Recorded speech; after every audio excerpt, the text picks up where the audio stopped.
မြမကျဲဝင်းစလိုင်းထန်းခွေရှိန်ကိုသူမလဲကိုမလဲအမှန်ကန်ဆွဲပြီးအမောက်သိပ်ပေးမယ်ဆိုတဲ့ဆောင်းချိုင်းတော်အသက်25နှစ်ရွယ်တိုင်းဖိုက်တာဆောင်းချိုင်းတော်ကတော့မြမဖိုက်တာစလိုင်းထန်းခွေရှိန်ကိုအမောက်သိပ်ပေးမှာဖြစ်ကြောင်းကြုံဝါပြောဆိုလာခဲ့ပြီးဖြစ်ပါတယ်ဝဲဥဒမာရင်ဆောင်းချိုင်းတော်လိုချန်ပီယံ level ရှိတဲ့ကစားမနဲ့တွေ့ရတာဖြစ်တဲ့အတွက်စလိုင်းထန်းခွေရှိန်အတွက်ဝမ်ဘတ်ကဆမွေးခက်ကြမ်းကြမ်းဆစ်လိုက်တယ်လို့ပဲပြောရမှာဖြစ်ပါတယ်ဒါကတစ်ဘက်ကနေကြီးမယ်ဆိုရင်တော့အမြင့်ကိုခက်မြန်မြန်ခုန်တက်နိုင်ဖို့အတွက်ကောင်းတယ်လို့ပြောရမှာပါ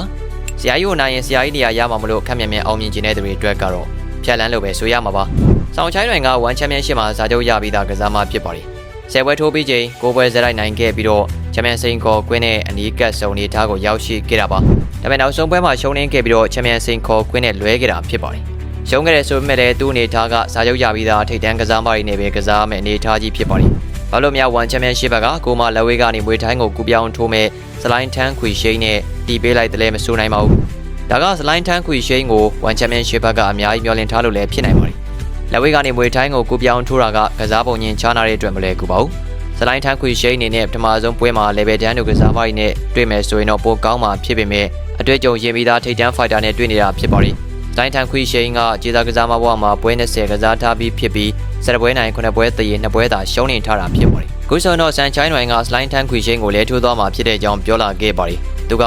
စလိုင်းထန်းခွေရှိန်က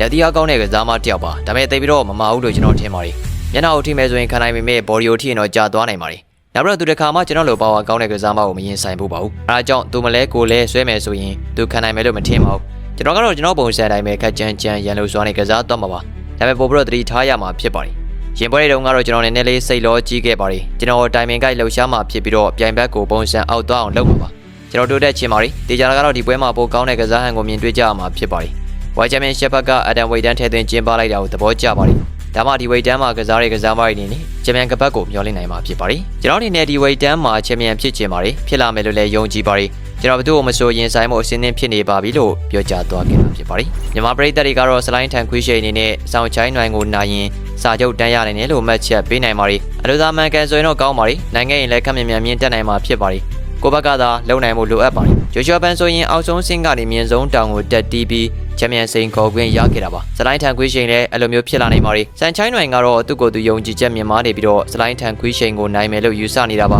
။သူပြောသလိုပဲဖြစ်လာမလားစလိုင်းထန်ခွေးရှိန်ကပဲတီးထုတ်သွားမှာလားဆိုတာကိုတော့လာမယ့်တော့ကြာနေမှာသိရပြီဖြစ်ပါတယ်။ကိုမကျွမ်းကျင်တဲ့နယ်မြေမှာထိပ်တန်းကစားမနဲ့ယင်တွေ့တာကကောင်းတဲ့ချက်တော့မဟုတ်ပါဘူး။ပြိုင်ဘက်ကိုကြောပေးကစားသလိုဖြစ်နေပါတယ်။စလိုင်းထန်ခွေးရှိန်အနေနဲ့ဘာတွေလုပ်ပြနိုင်မလဲနိုင်ပွဲရမှာလားဆိုတာကိုတော့ဆက်လက်ပြီးစောင့်ကြည့်သွားမှာဖြစ်ပါတယ်ညာ။